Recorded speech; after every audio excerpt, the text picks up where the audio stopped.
문재인의 문재인이죠. 비서실장. 이분으로 말씀드릴 것 같으면 80년대 운동권의 전설적 뽐미남. 네. 대단한 인기였어요. 그때 여학생들 사이에. 그럼 뭐하나. 그럼 뭐하나.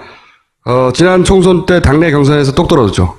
그런데 다시 문재인의 문재인이 되어서 지금, 전략을 짜고 있는 핵심 브레인이라고 스스로 주장하고 있는 임종석 전 의원을 모시겠습니다.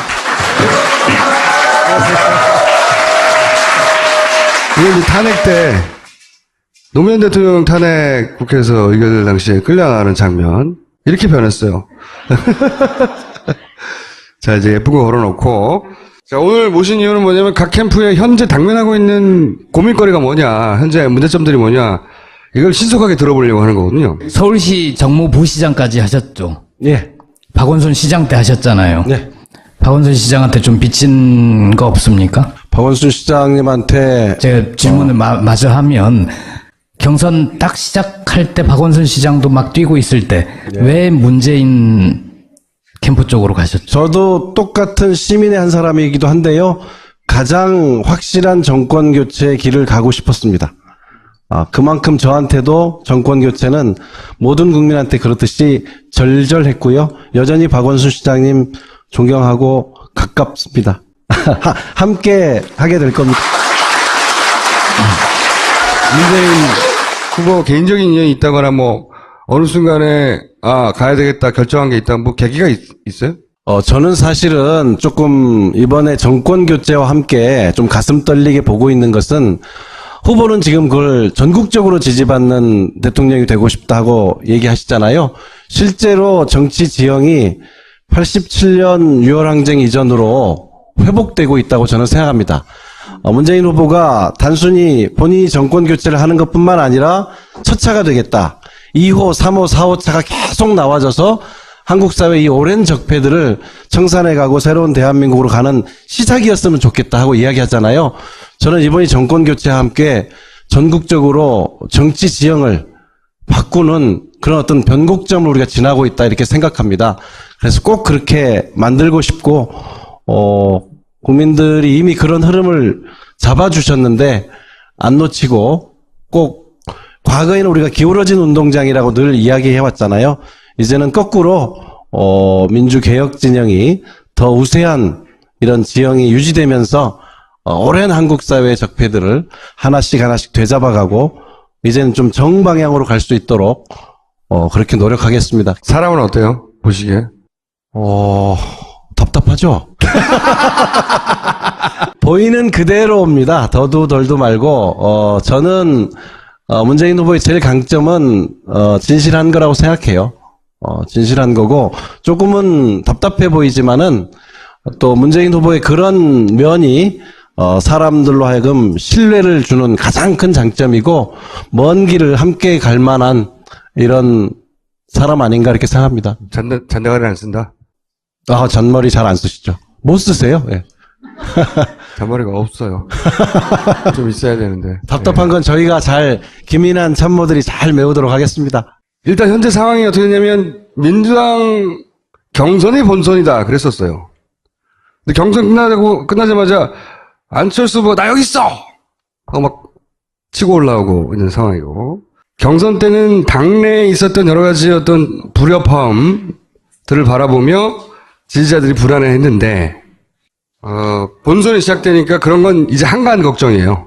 사실은 그분들이 탈당할 분들도 아니고 완전히 한가한 걱정이 되었어요.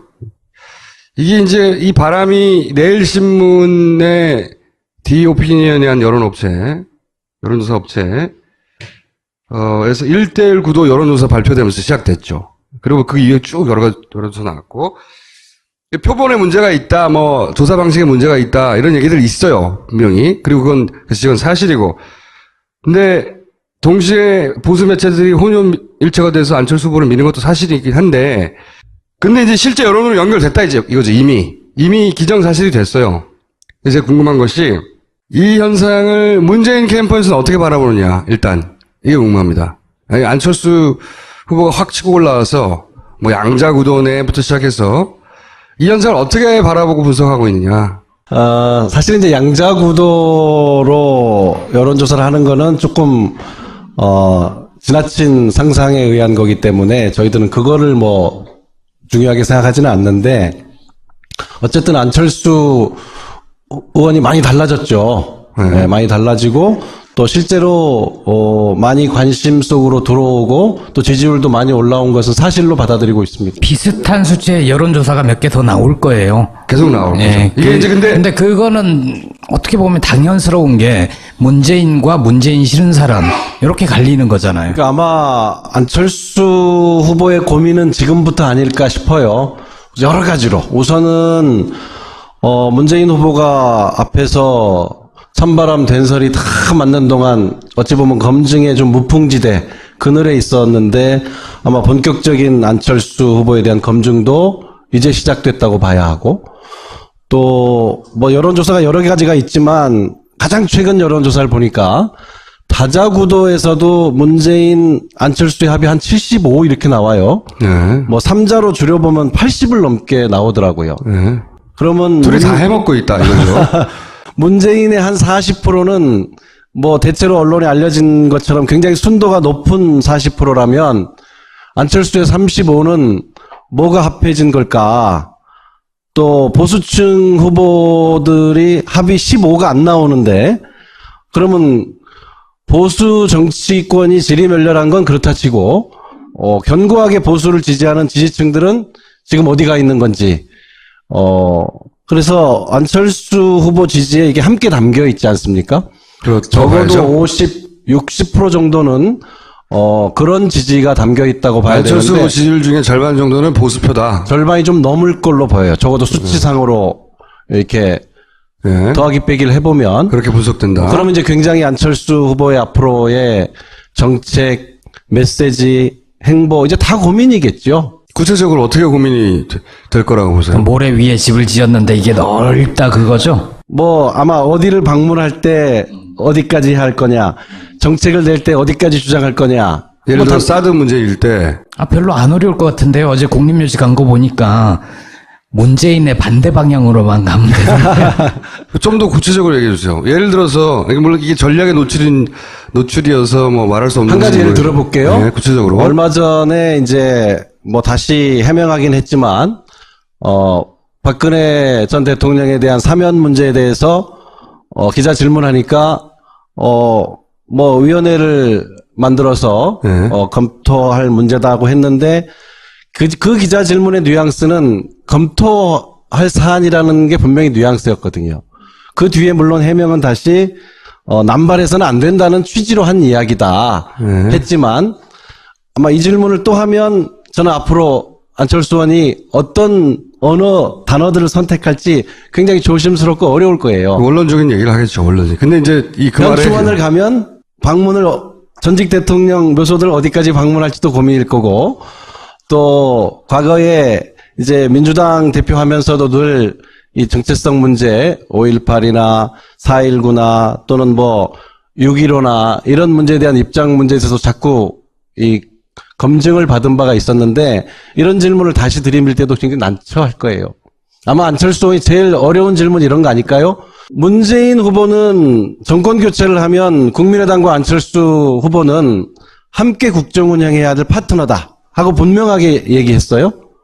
안철수 후보는 정말 기회가 된다면 더불어민주당하고는 박지원 대표는 죽어도 안 한다고 하니 누구랑 국정 운영을 하겠다는 건지 좀 책임 있게 이야기할 시점에 오지 않았나.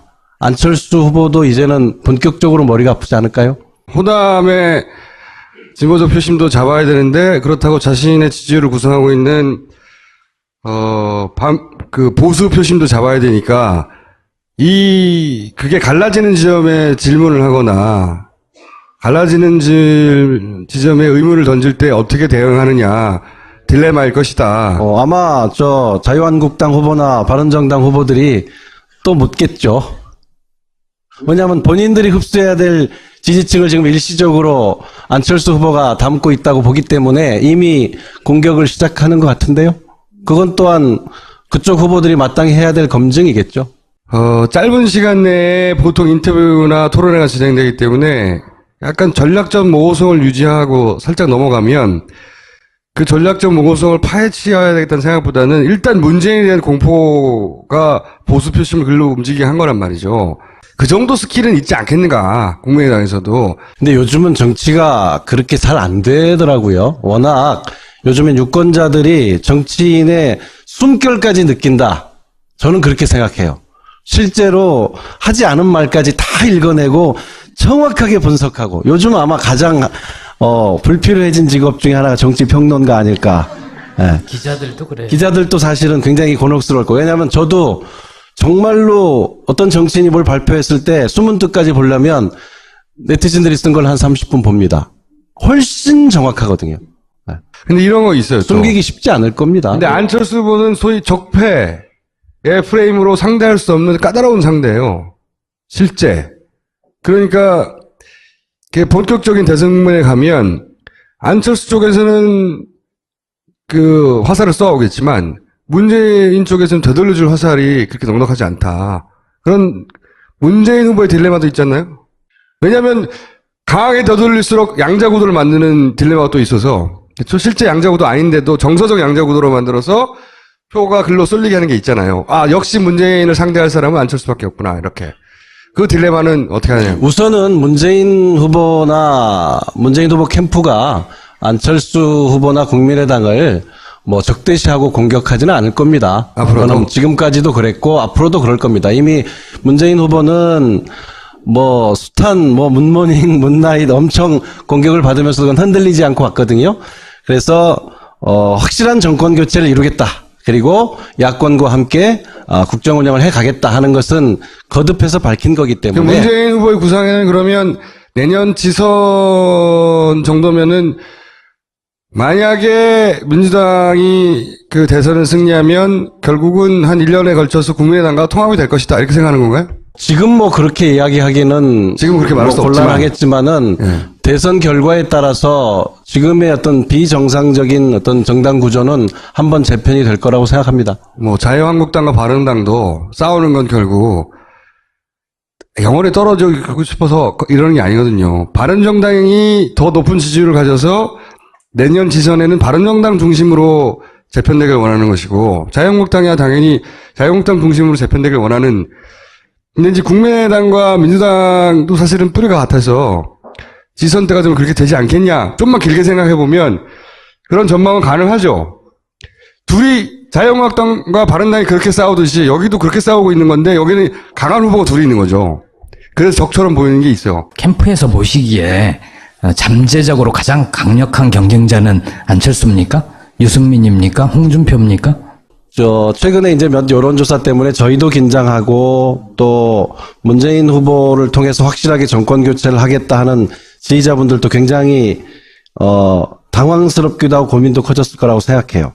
있는 현실은 현실대로 받아들이지만은 또 다른 조사를 보면 투표 적극층 내지는 확실층에서의 차이는 여전히 크게 있거든요. 표의 결집력이 강해요. 누구보다. 보수층이 갈 곳을 잃어서 또는 보수층을 대표하는 후보가 도저히 마음에 안 들어서 지금 여론조사에 그렇게 답했다 할지라도 실제로 마지막 투표 행위까지 이어질 거냐 하는 문제는 간단한 문제가 아니죠. 안철수 후보의 고민일 수밖에 없죠. 그러니까 그 중에서 누가 투표장까지 가느냐가 중요한데, 문재인 후보의 최대 강점은 그거예요. 오랫동안 두드려 맞으며 만들어진 지지층이어서 투표장에 꼭 간다고 하는 면에서는 그 비교를 따지면 굉장히 격차가 벌어지죠. 그리고 문재인 후보 지지율은 이렇게 더듬어 보시면 한 번도 2, 3%가 한 번에 올라간 적이 없어요. 정말 1%씩 올라왔거든요. 저희가 20대 초반 내지는 10대 후반에서 머물러 있을 때 그때 박스권에 갇혀 있다고 언론에 많이 지적을 받았는데 어느 순간 30 가까이 갔어요. 그래서 또 머무니까 또 박스권에 갇혔다고 그러더라고요. 박스가 좀 움직이죠. 그래서 35% 넘고 최근에 다자고도에서는 40에 근접한 여론조사들이 나오는데 또 30대 후반 40 박스권에 갇혔다고 또 그러더라고요. 그래서 뭐 박스가 커지고 있는 건 분명하니까. 경선이 끝난 지 얼마 안 돼서 아직까지 반영이 안 됐을 수는 있는데 2위를 한 안희정 후보, 그리고 3위 이재명 후보 둘이 비슷하잖아요. 이 지지자들을 이렇게 확 끌어안을 거라고 보시나요? 저희들로서도 최선을 다해서 안희정 후보, 이재명 후보의 뿐만 아니라 그 지지자들까지 함께 가기 위해서 문재인 후보와 저희 캠프가 할 수 있는 모든 노력을 다 할 것이고요. 이미 이제 안희정 지사나 이재명 시장이 흔쾌히 함께할 이런 뜻을 밝혀주고 계시기 때문에 저희들 지금 언론에 안 나더라도 굉장히 활발하게 만나고 의논하고 있다는 말씀은 제가 사실로 확인해 드릴 수 있습니다. 문재인 적극 투표층이 탄탄하다는 것도 명백한 사실이지만 동시에 반문재인 구도라는 것도 굉장히 탄탄해요. 그렇죠. 비호감에서도 가장 높죠. 아주 확고하다는 거죠. 그러니까 종편이 지난 대선 끝나자마자 지금부터 시작해서 지금까지 한 일은 단 한 가지예요. 뭘 하든지 간에 문재인만은 안 된다. 종편이 밀어주는 후보를 그때그때 바뀌었어요. 근데 안 되는 후보는 문재인 하나였거든요. 그러니까 선거는 구도인데 문재인 아닌 사람 다 모여라 구도도 확실하거든요. 이 구도를 한 달 만에 깰 수는 없잖아요. 4년간 이어진 거니까. 그러면 남은 한 달간 이 구도를 상대하는 전략은 있습니까? 기본적으로는 지금까지 온 것처럼 갈 겁니다. 저희들은 문재인을 통해서 정권 교체하겠다는 국민들을 보고 갈 생각이고요. 저는 적어도 다자구도가 양자구도로 좁혀지는 일은 없을 거라고 생각합니다. 그거는 보수층의 후보들이 다 포기한다는 건데, 아까 우리 김총재께서 얘기하신 언론에서 두 사람을 붙이는 여론조사가 많다고 했는데 저는 그게 의도적인 거죠. 허상을 두고 여론조사를 한 거죠. 문재인을 지지하느냐, 지지하지 않느냐를 갖고 하는 건데 그것은 현실에서 일어날 수 없는 여론조사를 하고 있기 때문에 저는 기본적으로 다자구도는 유지된다고 봅니다. 그 여론조사의 목적은 이런 거죠. 그러니까 후보 단일화가 안 될 것 같으니까 시간도 짧고 정서적으로 유권자가 단일화해서 델론 밀어주라 이런 시그널을 계속 보내는 거죠 지금. 정당은 지금 보수 정당의 후보들이 굉장히 지지율이 낮지만 1, 20년 된 정당이 아니잖아요. 그리고 대선 치르고 마는 게 아니기 때문에 내년 아까 얘기하셨잖아요. 내년 지방선거 그다음 총선 이런 연속성을 갖고 있어서 저는 후보를 유지하기도 하려니와 최종적으로는 보수 지지층이 어느 정도는 자기 정체성에 맞는 후보를 선택할 거라고 봅니다. 또는 기권층이 많아지든지. 옛날에 이인재 찍으면 김대중 된다가 출발이거든요. 조선일보가 퍼뜨린 프레임이죠. 근데 실제로 그렇게 됐어. 이인재 당시 후보가 20% 가까이 득표하고 보수표를 가져왔기 때문에 결국 김대중 어렵게 간신히 그 IMF 상황에서도 이겼단 말이죠. 그 기억이 있어서 거꾸로 이 프레임이 먹힌다는 거죠. 그렇긴 한데 저희가 그렇다고 해서 그런 걱정이 있다고 해서 정치적으로 얕은 수를 내는 것보다는 저는 전공법이 좋다고 보는 거는 옳다고 보는 거는 낮게 나왔을 때도 정권 교체가 돼야 한다. 이렇게 보는 국민들이 60%를 넘습니다. 될 것이라고 보는 국민들은 더 높아요.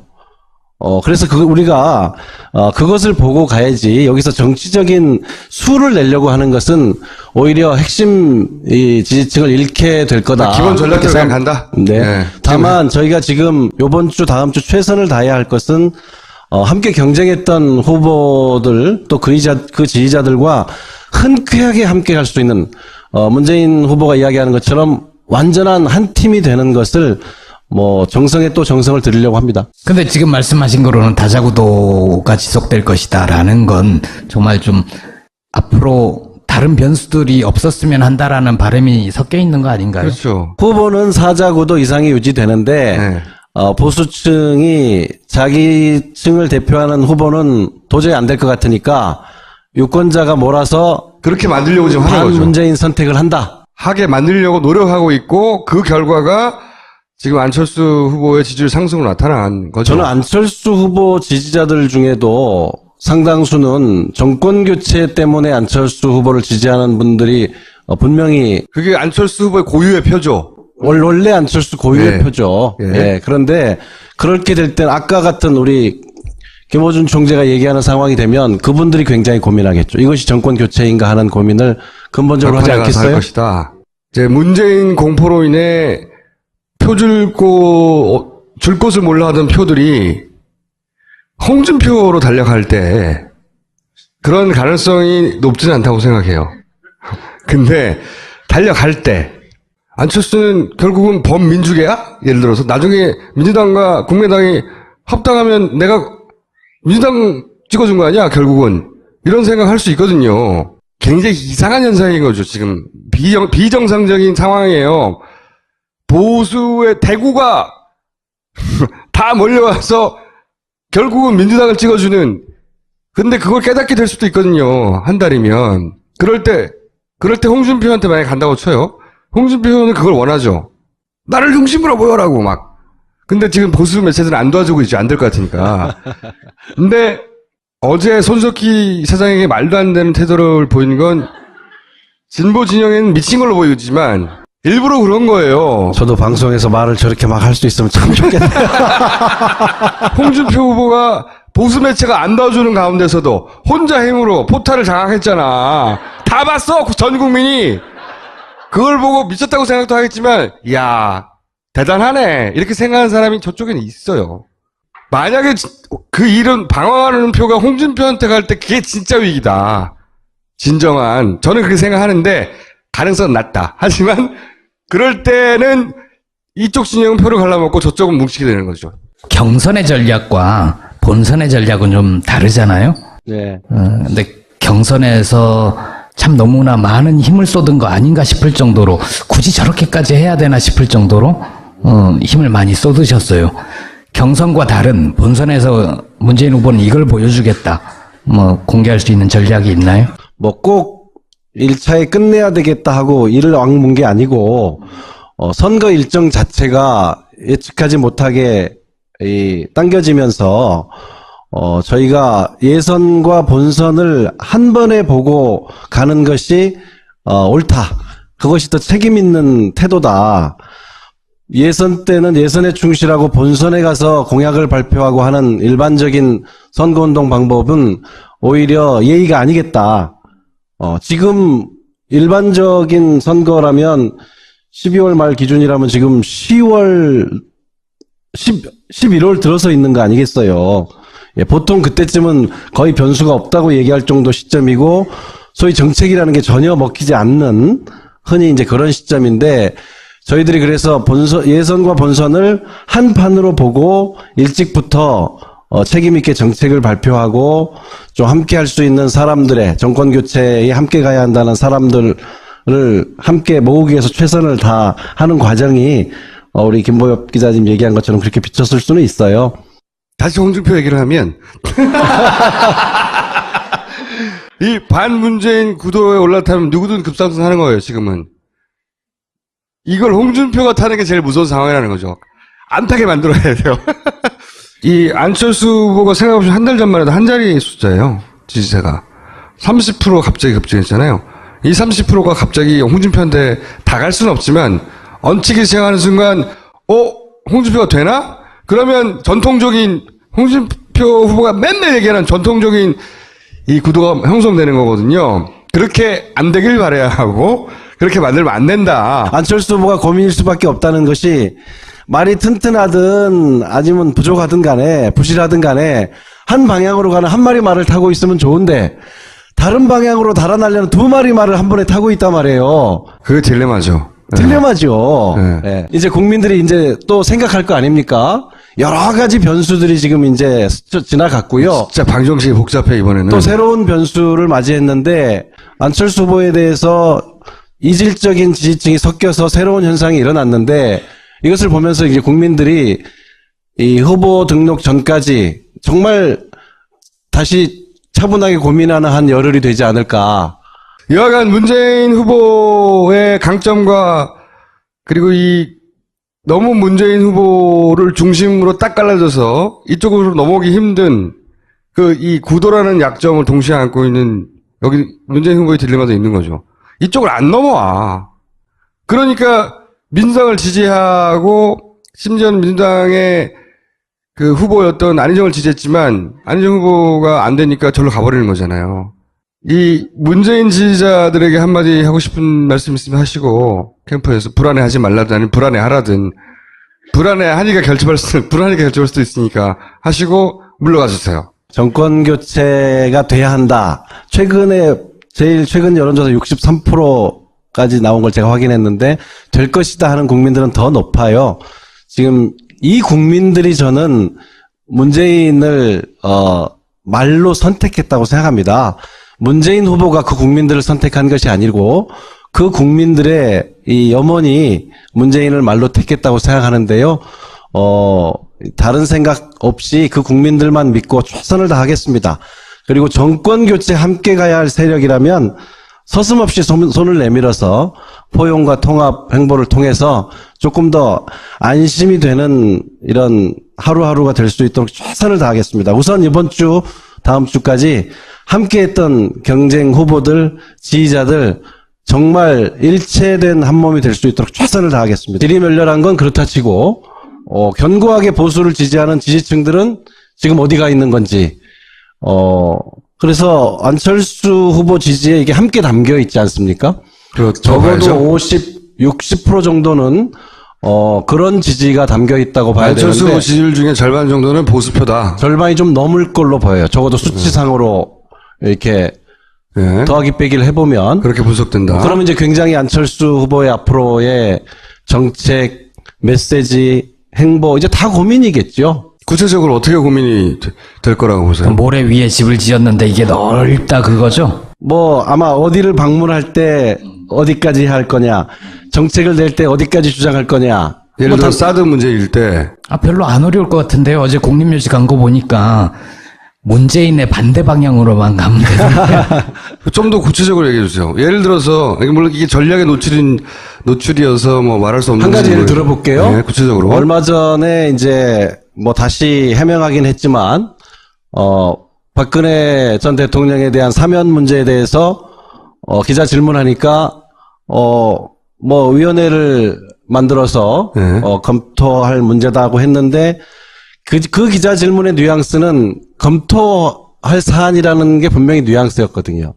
그 뒤에 물론 해명은 다시 남발해서는 안 된다는 취지로 한 이야기다 네. 했지만 아마 이 질문을 또 하면 저는 앞으로 안철수 의원이 어떤 언어 단어들을 선택할지 굉장히 조심스럽고 그런 면이 사람들로 하여금 신뢰를 주는 가장 큰 장점이고 먼 길을 함께 갈 만한 이런 사람 아닌가 이렇게 생각합니다. 잔대가리 안 쓴다. 잔머리 잘 안 쓰시죠? 못 쓰세요? 예. 잔머리가 없어요. 좀 있어야 되는데. 답답한 건 저희가 잘 기민한 참모들이 잘 메우도록 하겠습니다. 일단 현재 상황이 어떻게 되냐면 민주당 경선이 본선이다 그랬었어요. 근데 경선 끝나자마자 안철수 후보 나 여기 있어! 하고 막 치고 올라오고 있는 상황이고 경선 때는 당내에 있었던 여러 가지 어떤 불협화음들을 바라보며 지지자들이 불안해했는데 본선이 시작되니까 그런 건 이제 한가한 걱정이에요. 사실은 그분들이 탈당할 분들도 아니고 완전히 한가한 걱정이 되었어요. 이게 이제 이 바람이 내일신문의 디오피니언이란 여론조사 업체 에서 1대1 구도 여론조사 발표되면서 시작됐죠. 그리고 그 이후에 쭉 여러 여론조사 나왔고 표본에 문제가 있다, 뭐 조사 방식에 문제가 있다 이런 얘기들이 있어요 분명히. 그리고 그건 사실이고. 근데 동시에 보수 매체들이 혼연일체가 돼서 안철수 후보를 미는 것도 사실이긴 한데, 근데 이제 실제 여론으로 연결됐다 이거죠. 이미 기정사실이 됐어요. 이제 궁금한 것이 이 현상을 문재인 캠프에서는 어떻게 바라보느냐. 일단 이게 궁금합니다. 아니, 안철수 후보가 확 치고 올라와서 뭐 양자구도 내부터 시작해서 문재인의 문재인이죠. 사실상 이분으로 말씀드릴 것 같으면 80년대 운동권의 전설적 꽃미남, 네, 대단한 인기였어요 그때 여학생들 사이에. 그럼 뭐하나 지난 총선 때 당내 경선에서 똑 떨어졌죠. 그런데 다시 문재인의 문재인이 되어서 지금 전략을 짜고 있는 핵심 브레인이라고 스스로 주장하고 있는 임종석 전 의원을 모시겠습니다. 이게 이제 탄핵 때 노무현 대통령 탄핵 국회에서 의결될 당시에 끌려나가는 장면 이렇게 변했어요. 자, 이제 예쁜 거 걸어놓고, 자, 오늘 모신 이유는 뭐냐면 각 캠프에 현재 당면하고 있는 고민거리가 뭐냐, 현재 문제점들이 뭐냐, 이걸 신속하게 들어보려고 하는 거거든요. 서울시 정무부시장까지 하셨죠. 예. 박원순 시장 때 하셨잖아요. 네.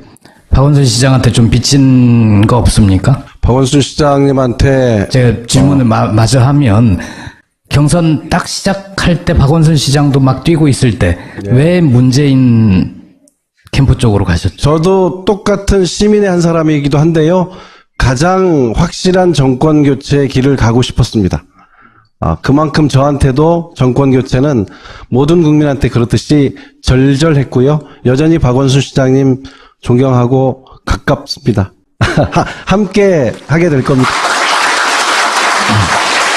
문재인 이 현상을 어떻게 바라보고 분석하고 있느냐.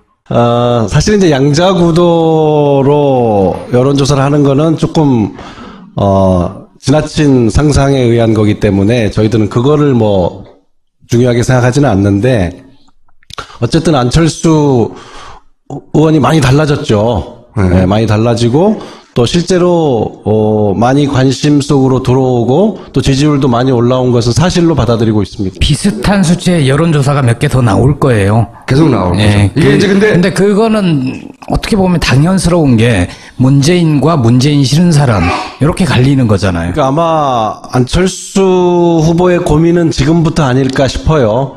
여러 가지로. 우선은, 문재인 후보가 앞에서 찬바람 된설이 다 맞는 동안 어찌 보면 검증의 좀 무풍지대 그늘에 있었는데 아마 본격적인 안철수 후보에 대한 검증도 이제 시작됐다고 봐야 하고 또 뭐 여론조사가 여러 가지가 있지만 가장 최근 여론조사를 보니까 다자구도에서도 문재인 안철수의 합이 한 75 이렇게 나와요. 네.